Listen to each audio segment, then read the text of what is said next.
friends and foe. I ran away from school, got caught, and then rewrote my own dress code. In 8th grade, the easiest way to, I guess, describe myself was pretty troubled. I hated school. My loathing went to an entirely different extreme. I would not show up to class to the point where I would have to call in and they would redirect my mom's messages to the nursing office, run through my symptoms and see if it was an actual cold or if I was just calling in sick again. A lot of the times they would obviously realize I wasn't actually sick, so I'd have to come in anyways. And then throughout the middle of the day, I would call my mom and then she would pick me up from school, and then it would get to the point where I was doing it so often because I wasn't allowed to skip anymore that I had to call my dad when he was working from home one day, and he didn't have a car to come pick me up, so he biked to my school, called me out, and then biked back home because he had a work meeting. This is how severe my complete and total loathing of showing up to this academic institution was. But this day especially, I didn't want to show up. My nails, I remember specifically, I had barely been able to wipe the polish off of them, and they were all ragged and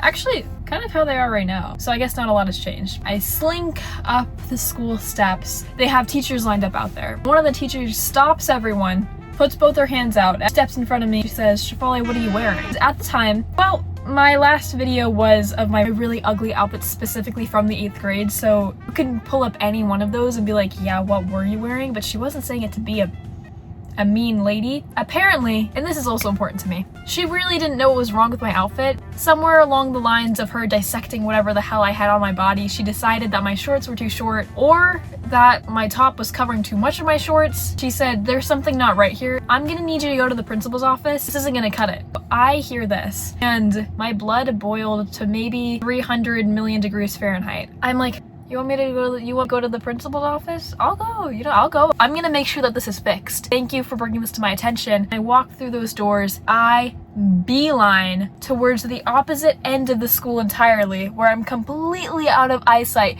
from any of those teachers. There was a side door through the cafeteria, and I say, "I'm not coming back here. So whatever, you don't want me here? I'll go home." This wasn't an issue to me. I go to open the door. You know who I see outside? A custodian. Obviously, you can't just really walk by. The cafeteria is a very open space, and what feeds into it is this like major hallway. I was lucky that no one was, like, not even a staff, a cafeteria leader, a janitor, a straying teacher was somewhere in this hallway or in this huge room where I'm just like by this door. I was running on borrowed time. On my way there, I'd passed one of my teachers who said hi to me. "I'll see you in class. I'll see you maybe next class." And she was like, "What?" I just kept walking. And the only thing that's between me and freedom right now is this custodial guy. What's this custodial guy gonna do to me? I remember this podcast episode I'd heard that if you have that kind of suave to you, no one's gonna stop you. Confidence is the key to owning the world. Well, I don't wanna own the world, I wanna leave school. It's a humble beginning, we're gonna try it. I push open the door, and he looks at me, he's like, "Hello?" Shoulders back, chin up. I look this guy in the eyes. "Hello." I smile, and I walk away. I'm panicking. At this point, I can't run because if I do the entire hello, and then I start running, he's gonna know that there's something up. I'm trying to be confident, go behind some trees, and then I start booking it. Another thing about me in 8th grade, I was iron deficient. I didn't make it very far running, but at this point, it was going downhill. So if I could make it down the hill enough, I couldn't really see the school, and I start walking down the hill. I'm thinking, should I run? I actually can't run because I'm gonna pass out, and I hear, "Shefali! Shefali!" I freeze. I turn around, and at the top of the hill, he's standing there, his silhouette against the sun, his shadow, it's literally like overcasting me. And I see the detention resource officer, and he says, "Get back here."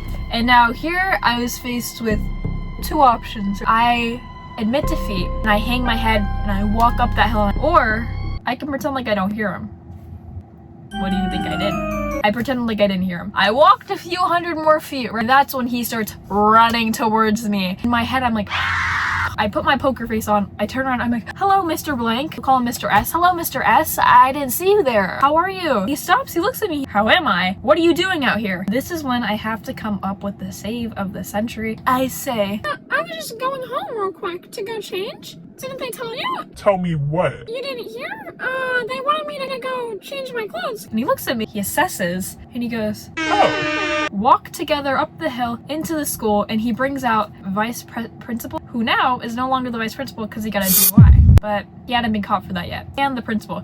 Or no, not the principal. That's a different part of the story. I wasn't feeling a lot of fear because I didn't really care what happened because I didn't even really go to school. Maybe my story sounded so believable because of how monotone I was about it. If I was really in trouble and was doing something wrong, maybe I'd be shaking or a little more frantic, but there was no signs of life coming from me. They all think I'm innocent. They all genuinely believe that to be the reason that I was walking down the hill. They all are discussing, should we send her to detention? Should she get ISS? You know what? We're gonna let you off the hook. Wait, you can't go back to class looking like that. What do you mean?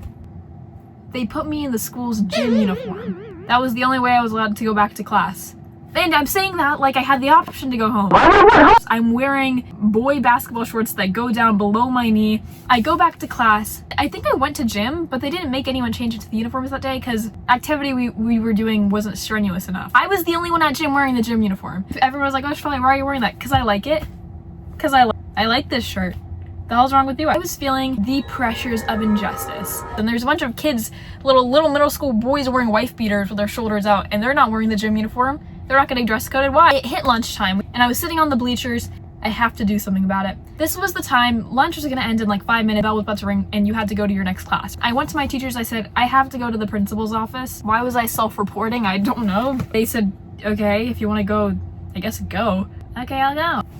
I can't even say anything about that. Waited for the principal to show up, and she walks in, she looks at me. You're gonna see me? Go into her office, and we sit down, and she says, Shafali, what's wrong? I was telling her I don't think it was fair. I don't think I should be dress coded. I think as a young woman, I will not stand for this injustice. And she says, Don't worry about it. Let me call her up right now. the lady who dress coded me. I said, call her then. She's talking on her phone. She's, Oh, yeah. Shafali's saying that you didn't even really have a real reason to dress code her. That you weren't really consistent with your reasoning either. Why'd you dress code her? oh my God. Already made enemies with the nurse, the front office ladies, the other lady who she's on the phone with, about to make enemies with the principal. Interestingly enough, while she's on the call with this lady, guess what phone lady has to tell her? That Shafali actually ran away from school, got caught, got dragged back into class. That's interesting because she didn't tell me that. And she looks at me. Poker face doesn't drop. And she puts the phone down. She said, that's... It's an interesting story she told me right there. Is that true? I said, yeah. I said, yes, it is. She said, Why didn't you tell me that? I said, you know what? I attacked. It's your staff. If it was an important issue, you would have been the first person who was told about it, no? Don't do that. That's rude. It was bullet for bullet. She told me that the reason why I got dress coded was probably because I was so lanky. Because you have such long limbs. Maybe that's why your shorts look too short. You ever think about that, Shafali? I said, fair game. I did not think about that. Both of our claws were out, teeth were out. We're both trying to draw blood, but it ended up kind of working. She told me, Why don't you go and show me the shorts that you were wearing, and I will tell you honestly if I think that you should have been dress coded for them. they all right. I think that she respects it because she says, You know what? That's fine. You can go back to class wearing what you were wearing before. and she lets me go. I didn't get dress coded no matter what heinous thing I wore for the rest of the year. I was always off the hook. I don't know how that worked. I just never got dress coded again. Unfortunately, this wasn't my last skerfuffle. Once, oh my God, where I sent my chemistry teacher to the principal's office, we had a fight.